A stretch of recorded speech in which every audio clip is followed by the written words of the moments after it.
अब चीन की हरकतों से भारत का सब्र टूट चुका है।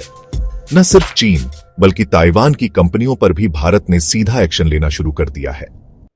दरअसल चीन और वियतनाम की कुछ कंपनियां भारत में सस्ते दामों पर केमिकल्स और प्लास्टिक प्रोसेसिंग मशीनें भेजकर ऐसा कबाड़ फैला रही थीं कि इससे भारत की मैन्युफैक्चरिंग इंडस्ट्री को गहरा नुकसान हो रहा था। लेकिन अब भारत सरकार ने इनके मंसूबों पर एक दो नहीं, पूरे 5 वर्ष के लिए एंटी डंपिंग ड्यूटी का हथौड़ा चला दिया है। अब अगर चीन या ताइवान की मशीनें भारत आएंगी तो उन्हें इतना भारी कर भरना होगा कि उनका माल यहां सस्ता बिकना लगभग नामुमकिन हो जाएगा।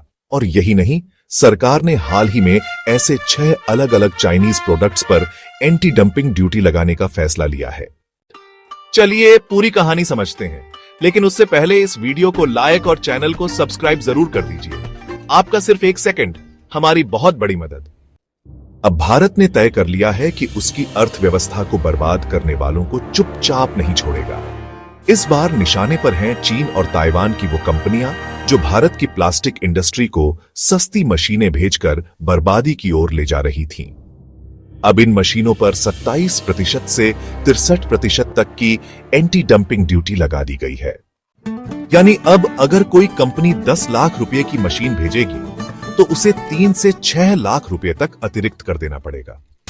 लेकिन पहले यह समझते हैं कि एंटी डंपिंग ड्यूटी आखिर होती क्या है। जब कोई देश जानबूझकर अपने उत्पाद इतने सस्ते दाम पर किसी और देश में भेजता है कि वहां की घरेलू इंडस्ट्री टिक ही ना पाए, तो उसे डंपिंग कहा जाता है। चीन और ताइवान यही चालें भारत के साथ खेल रहे थे। प्लास्टिक प्रोसेसिंग मशीनें जो भारत में 20 से 30 लाख रुपए में बनती हैं, वो यह लोग 10 से 15 लाख रुपए में भारत में बेच रहे थे। इससे भारत की एमएसएमई, स्टार्टअप और लोकल मैन्युफैक्चरिंग यूनिट्स को भारी झटका लग रहा था, क्योंकि प्लास्टिक प्रोसेसिंग मशीनें हर उस फैक्ट्री में लगती हैं जो कच्चे प्लास्टिक से खिलौने, बोतलें, पाइप, बैग जैसे चीजें बनाती हैं। यह मशीनें प्लास्टिक को पिघलाकर उच्च दबाव से नए आकार में ढालती है और फिर कूलिंग सिस्टम से सेट कर देती है।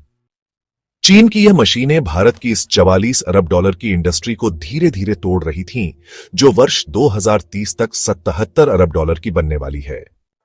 जब डीजीटीआर यानी directorate general on trade remedies को शक हुआ कि ये मशीनें असामान्य दामों में आ रही हैं, तब उन्होंने जांच शुरू की और यह पाया गया कि इनकी कीमतें तो मैन्युफैक्चरिंग लागत से भी कम है, मतलब जानबूझकर डंप किया जा रहा है। इसी पर सरकार ने सख्ती दिखाई और भारी एंटी डंपिंग ड्यूटी लगा दी। अब सवाल है, कौन सी मशीनों पर कर लगा? तो इसमें मुख्यतः 3 मशीनें हैं। प्लास्टिक इंजेक्शन मोल्डिंग मशीन 27% से 63% तक ड्यूटी। चीन की एक्सट्रूजन मशीन 40% से अधिक। ताइवान की ब्लो मोल्डिंग मशीन 33% से ज्यादा। थर्मोफॉर्मिंग मशीनें 30% तक की ड्यूटी। यानी अब चीन की मशीनें भारत में आएंगी तो कर के चलते उनका मूल्य इतना बढ़ जाएगा कि कोई खरीदेगा ही नहीं। यह सिर्फ टैक्स नहीं है, यह भारत द्वारा लड़ा जा रहा एक आर्थिक युद्ध है जो अब खुलेआम लड़ा जाएगा। अब एक महत्वपूर्ण बात जान लीजिए, अमेरिका के बाद भारत सबसे ज्यादा व्यापार चीन के साथ करता है, लगभग 127 अरब डॉलर का। लेकिन इसमें भी भारत का निर्यात मात्र 16.6 अरब डॉलर का है। यानी भारत हर वर्ष 95 अरब डॉलर के व्यापार घाटे में है। तो भारत का यह कदम न केवल सही है बल्कि बहुत जरूरी है। यह उस रणनीति का हिस्सा है जिसमें भारत अपने स्थानीय उद्योगों को बचाना चाहता है और तकनीक में आत्मनिर्भर बनना चाहता है।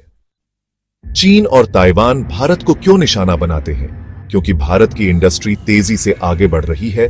हर साल हजारों नई फैक्ट्रियां खुल रही हैं। Food packaging, pharma, automobile, consumer goods जैसे क्षेत्रों में प्लास्टिक मशीनों की भारी मांग है। चीन इसका फायदा उठाकर भारत को निर्भर बनाना चाहता था, लेकिन अब भारत ने उसकी चालें समझ ली है। भारत पहले भी कई बार स्टील, टेक्सटाइल और इलेक्ट्रॉनिक सामानों पर 20 से 40% तक टैक्स लगाकर या पूर्ण प्रतिबंध लगाकर चीन को रोक चुका है। अब भारत वही कर रहा है जो अमेरिका, जापान और यूरोप के देश करते हैं, अपनी इंडस्ट्री को सुरक्षा देना। तो क्या आपको लगता है कि भारत का यह निर्णय बिल्कुल सही और समयोचित है? अपनी राय नीचे कमेंट में जरूर बताएं। वीडियो को लाइक, सब्सक्राइब और अपने दोस्तों तक जरूर शेयर करें। जय हिंद, वंदे मातरम।